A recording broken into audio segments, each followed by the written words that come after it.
Let me paint the scene. You finally got a chance to pitch your big idea or budget request to the senior leaders. You walk into that room or you log into the virtual room and it hits you. This is your shot. Not just to get your idea approved, but to show them you belong and your ideas belong in this room. You have prepped your slides, rehearsed your talking points, you even triple checked your budget, but then the meeting ends.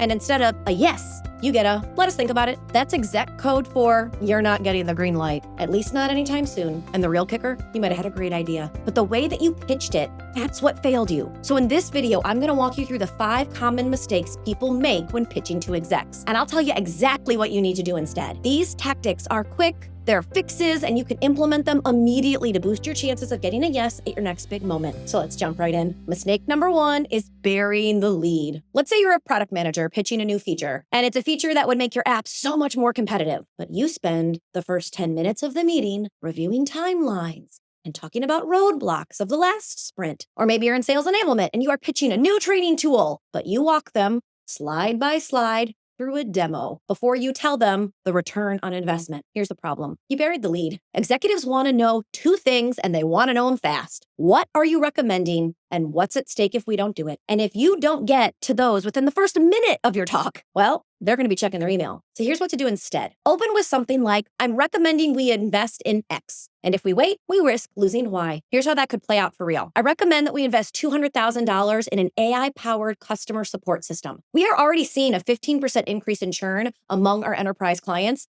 and this investment could reverse that trend in under 90 days. Follow up with the roadmap. Something like, I'm going to walk you through the 3 key reasons behind this recommendation, and then I'll open the floor for discussion. So in this example, it might be, there are 3 major bottlenecks to the AI-powered support platform, and I'm going to tell you if we do it, we're going to break these wide open. So let me walk you through those before we get into your questions. Now, you're talking like an exec. You just earned their attention. So the bottom line is you have to start strong. You have 60 seconds. Use those 60 seconds wisely. Execs are generally pretty sharp. They have seen and heard and done a lot. And they're also short on time. You don't want to start not without the recommendation. They're probably going to interrupt you if you do, or they might just tune you out altogether. It is really hard to recover from a mistake like that. Mistake number 2 is overloading your slides. We've all seen them. 12-point font, 3 charts, 5 bullets, a header like customer sentiment overview, Q1 through 2. Here's the thing. Your slides look chaotic. Your thinking looks chaotic. And executives don't want to read your slides. They are only going to want to scan it for meeting.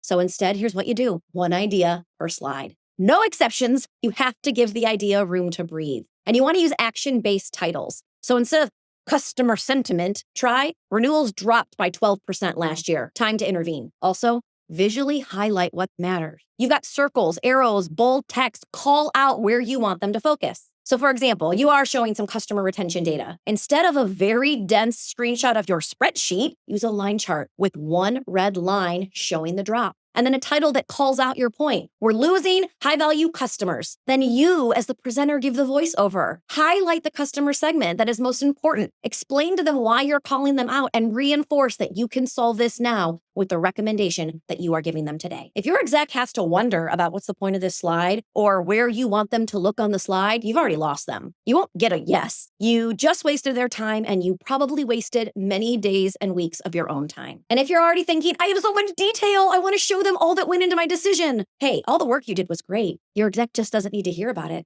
Because remember, you were hired because you are also pretty sharp. You should have the confidence that you've done the research and the analysis and you are ready to stand behind your recommendation. But you've got all those extra details. You know where you can use them? Your appendix. You can put all that in the back part of your presentation. And if you want to look really slick, hyperlink your presentation slides to go directly to the spot in the appendix where you know you've got more detail. That way, when your exec says, I want to know a little bit more about that data and where it came from, you don't have to fuddle through a slide sorter view to get there. You click the hyperlink. It drops you to page 75 in the appendix, and you can talk about all those details right there. Mistake number 3, treating your pitch like a TED Talk.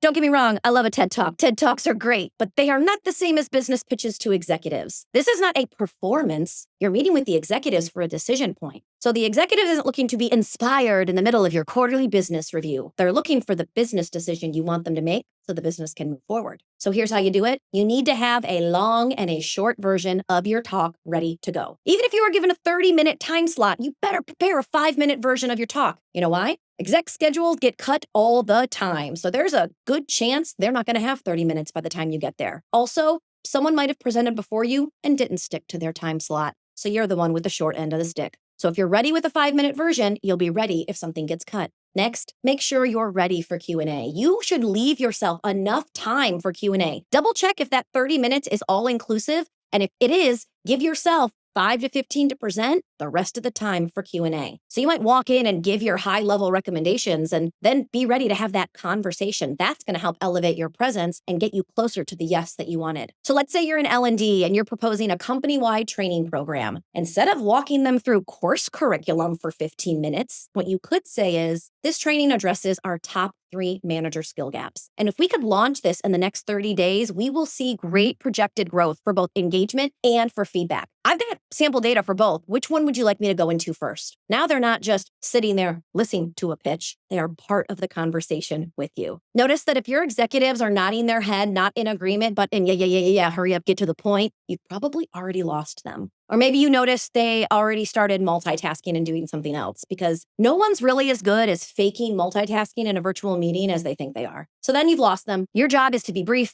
be clear, be open, and let your confidence show through in your flexibility for that moment, not in perfecting your TED Talk. Mistake number 4, not testing your idea. Now, your slides might be clean and your intro could be strong, but then an exec says, so what if this doesn't work out? And you freeze.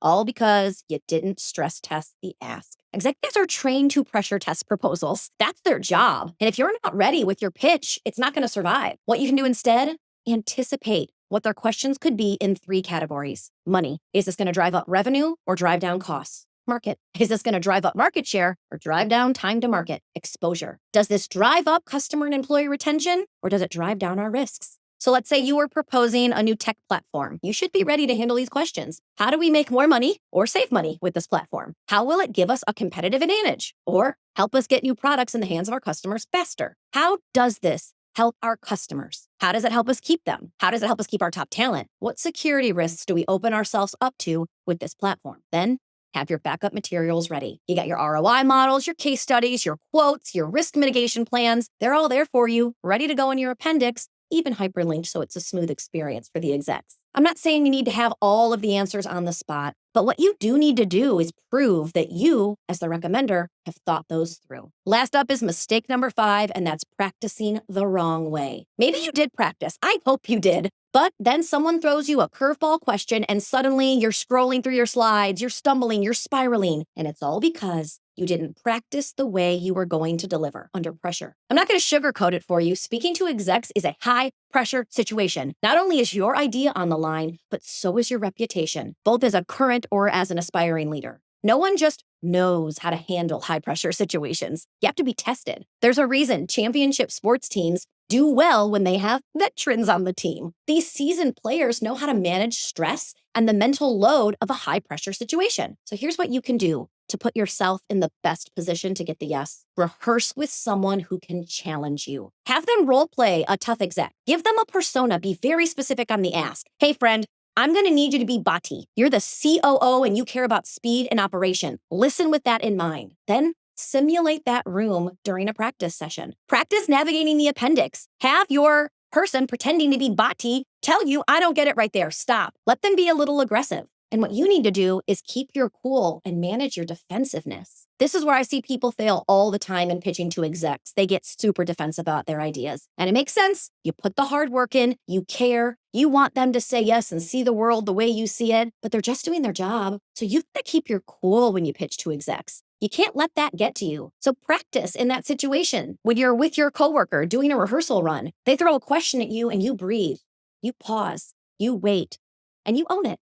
That's how you're going to crush it. So let's recap the 5 mistakes to avoid when pitching to execs. 1, burying the lead. You should always start with your recommendation and what's at stake. Number 2, overloading your slides. Go for clarity over detail. Help guide their attention. Number 3, making a TED Talk. Instead, keep it short, invite dialogue, and be ready for flexibility. Next up, not stress testing. Ask yourself, how does this relate to money, market, and exposure? And last, practice the right way. Rehearse in a high-pressure situation so you're not caught off guard when you get in there and execs start peppering you with questions. This is going to help you get the yes. We've got a link for you in the description that'll give you some practical tools and access to training materials to help you land those big moments. Thanks for watching and have a great pitch. You got this.